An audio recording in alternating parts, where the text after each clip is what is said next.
We're going to be talking about the best of 2024 in wrestling, but given everything that's going on lately, I think it would be, I'd be a little remiss not to talk about the best of 2024 in our lives, because we share little things here, and the new work schedule has definitely thrown off recording, and we are finding ways to bounce back, not only here, but on TikTok. So definitely getting the new job at work has been one of the best of 2024. Getting to spend more time with family, getting to spend more time growing the podcast with you. What are some quick best of 2024 real life things for you? Selling half of my business was really nice this year because that improved my quality of life. I no longer have to get up at 2 a.m. anymore. My family and my friends are always my driving force, and they're still very much part of my life. I will say this without getting personal details, and I've thought about this because sometimes we talk about this stuff, and I know this might happen at my party later. There's been some challenges this year, and I've just had a fresh thought about it, actually, as of today, so we'll see how I feel about this next year. But I've decided I am going to be grateful for some of my life's challenges because I think that they're going to be what makes me a better person, and not to be corny, but I really believe that. And so I'm excited about some of these challenges that I'm going to have to work through this year. They're good challenges. I like that you bring that up because I think I've had it before. Like when I've talked to people that we've interviewed, and I always talk about like what holds you back. What are some of the worst things that happen? And the way that people respond when not looking at them negatively, but looking at them like learning experiences, looking at them like challenges. I'm up against similar, not the same challenges, but in a way, there are things that have been,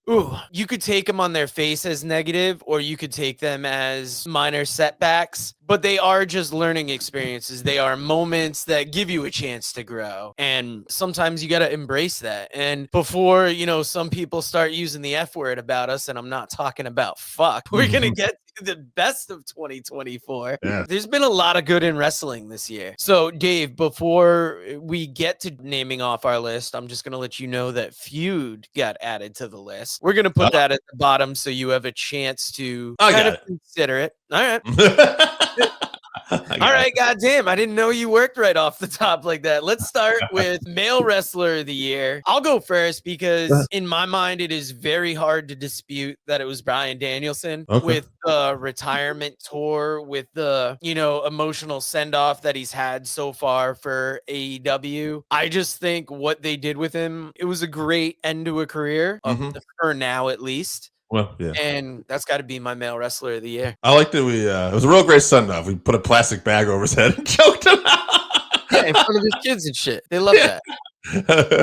Just kidding. I mean, he did. It was nice that he was able to retire with the belt. I will talk about that later, but he did not make my wrestler of the year. I tend to look for people who were a little more consistent and dominant in the way they're booked, because we're talking about their characters, I think. And when I look at that, for years and years lately, it's been Roman Reigns. Not this year. It's Cody Rhodes. Cody Rhodes won the Royal Rumble. He won the world title at WrestleMania, and he's continuing. He won the big crown jewel thing with Gunther at the end. This guy's rolling. He could lose the title tonight, but as far as I'm concerned, Cody has been the wrestler of the year. Best female wrestler of 2024. I'll go Liv Morgan. I think it was about to be Rhea Ripley, and you could have even argued Toni Storm, but Rhea Ripley got injured. Toni Storm, they took the title off of her at Wembley, but at the end of the day, Liv Morgan has had this really big run now as part of the Judgment Day, and it's specifically with Dirty Dom, and she gets so much heat that I just think she is the center. I do think Ripley will probably be the top star again now that Toni Storm is back, but she's not back as timeless Toni Storm, which really caught lightning in the bottle. I'm not sure, so we'll see. Mariah May, you never know. She's having a hell of a run right now, but I feel like we're still new into that. So for me, it's Liv Morgan. Oh man, I'm surprised of all the women's wrestlers you named, you did not name my pick. Okay. And it is a pick that caused a lot of news this year. It started a partnership between companies, and it upped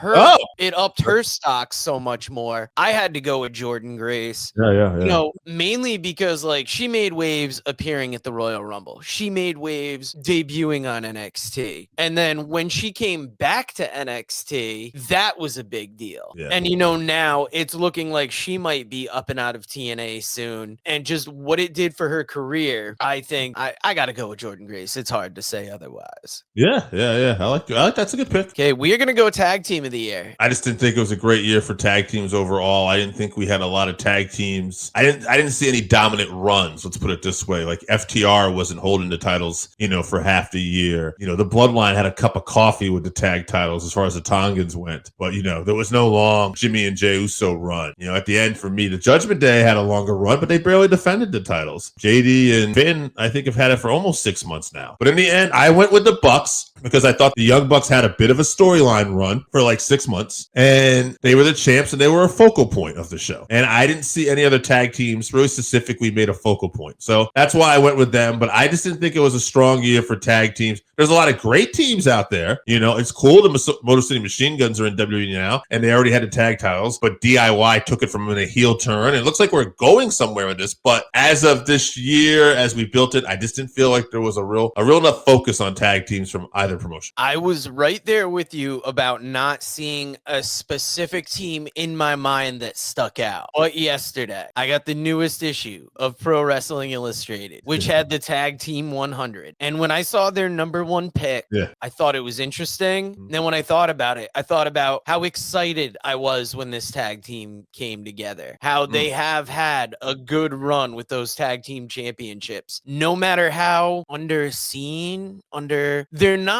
not featured prominently, I would say. And that is Jade Cargill, Bianca Belair, and I was like, that might be my tag team of the year. I like your reason for picking the Bucks. They did have a good storyline behind a lot of the year. It kind of propelled, what's going on now with Moxley and them. I'm going to say this. Yep. I like your pick. I don't think of women's tag team wrestling sometimes because I don't think there was an emphasis put on it long enough. I feel like we're starting to really see an emphasis with women's tag team wrestling, right? Like on last night's SmackDown, Candice LeRae talked about her and Nia Jax. She worked in to get a tag title shot. We've seen Liv Morgan and Raquel possibly working to get tag title shots. We did just take Jade out, and now there's a possibility that Naomi's going to fit. But it looks like there's more of an emphasis on women's tag wrestling all of a sudden. But I didn't feel like that until very recently. But I do like that pick. I'm right there with you. Like, I don't know if I necessarily would have picked them had I not seen it in that magazine yesterday. Plus, I wanted to shout out the newest issue of Pro Wrestling Illustrated. I also want to shout out Match of 2024 because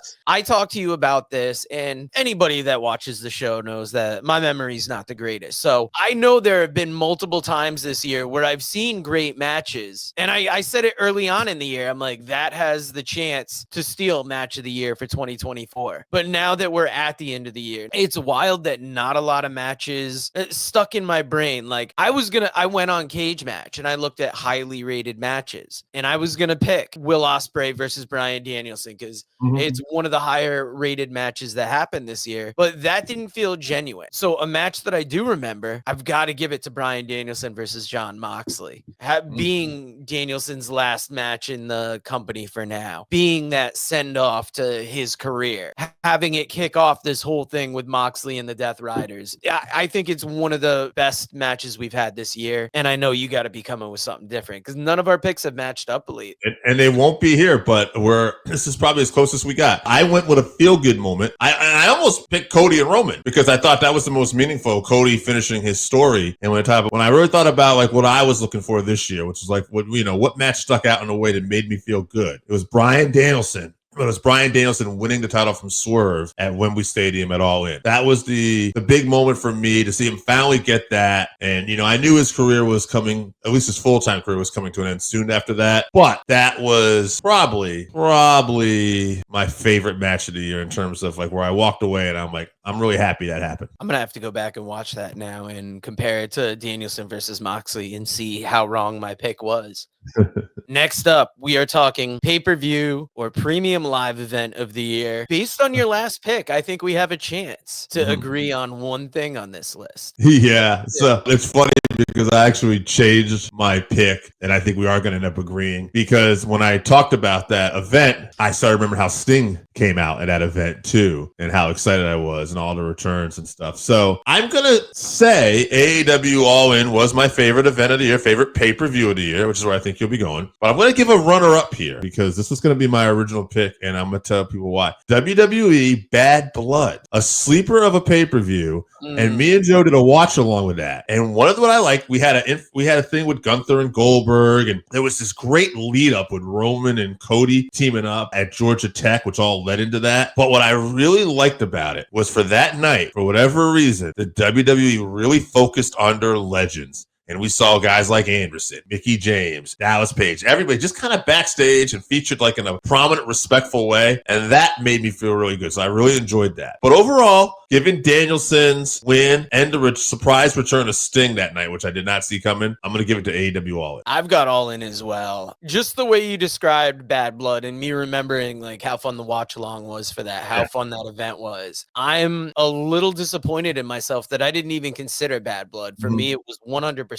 All In. If I had thought Bad Blood, that might have like inched this out. You know, WrestleMania also. Right. WrestleMania, that's almost one that you almost don't want to pick it, because if WrestleMania is doing what it should be doing, it should be the premier event of the year. So with WrestleMania, it was like I was thinking about 1 and 2, and then I was thinking about Royal Rumble. I was really thinking about big events. And when I first thought about AEW, I was so focused on Danielson and Swerve that the event itself had kind of gotten away from me. So, and that's really what I look at as big events. And nothing else from AEW had really stood out for me, like overall. But, you know, WWE had its heavy hitters, but I'm like, but I was like, man, I really enjoyed that Bad Blood that night. So that's why that ended my mind. But when we started talking about AEW All In, like I said, I remember Sting coming back as well. And even that pre-show where we had the Von Erichs. Yeah, just a lot of like fun things happening. I just felt like, okay, that might have been my favorite event of the year. So I'll go with AEW All In. It's almost surprising that an AEW event made it to our best of 2024, considering WWE shows I think are going to be more likely because they're shorter, they're more digestible. Things are going to stand out in your mind more because you don't have so much going on. You know what's funny though? It's that AEW All In pay-per-view. That was the one I watched in the afternoon, and that was one that started and finished around like 5 o'clock or whatever. Like it was an afternoon pay-per-view. Yeah, I didn't even like 1 o'clock. Yeah, I didn't even think about any other AEW pay-per-view, which all had good wrestling. But at the end of the day, I felt kind of tired. My immediate thoughts went to like Royal Rumble and the WrestleManias. Definitely. The next category I had was company, but I think it's probably better to say show, because even within the same company, and I'll give you an example, it's not going to be my winner. Oh, that's what you're saying.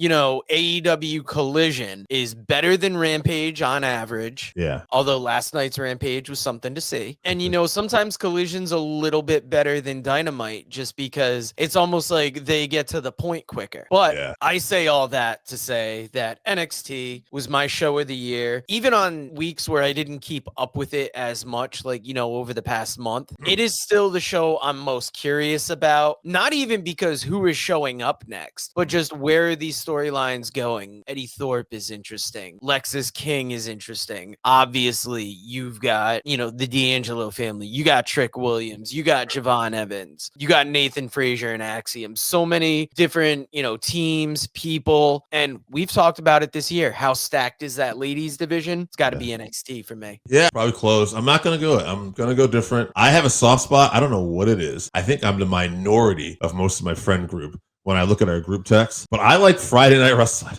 I like SmackDown. It works perfectly for me.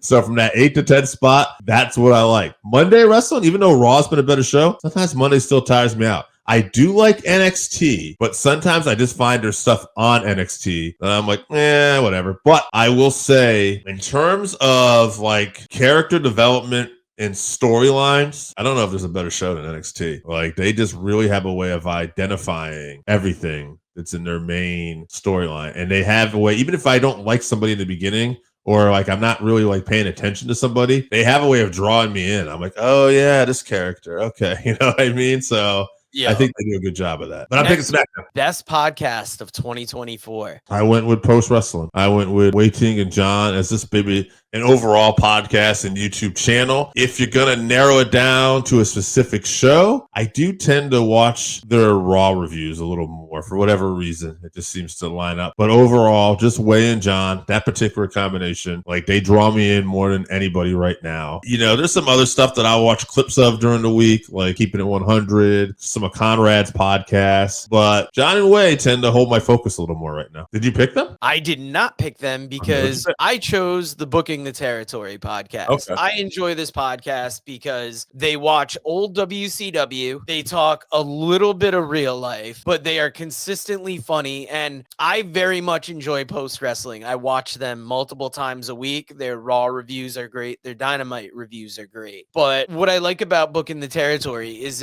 you're hearing about wrestling, you're hearing about old time wrestling, and you're getting, a dash of humor with it. And a dash. They throw on the humor heavy, but it's nice because it lets you kind of escape for a little bit and then just enjoy the show. And I picked them because it's something different. It's wrestling, it's humor, and it is moving on to our last category because I wanted to end with podcast, but Dave talked about feuds this year, and I thought about what would have been the feud of the year. And I mean, Bloodline versus Bloodline is up there. For a little bit, it was Cody and Roman. But when you mentioned Liv and Rhea, I thought that feud really kind of stole the show for this year. It maybe made me actually look at Liv as a better women's champion than I previously would have thought, just given the fact that how that title's gone back and forth between Rhea, the storylines that have unfolded, the great matches we've got out of it. So I'm going to pick my feud, Liv and Rhea, this year. And I'm going to pick Bloodline versus Bloodline. I think it's still the dominant thing right now, and we're leading into January. Just announced last night, Roman is going to go one-on-one with Solo. At least he made the challenge. I imagine it's going to happen. Solo for the Uafala, and it's going to be tribal combat.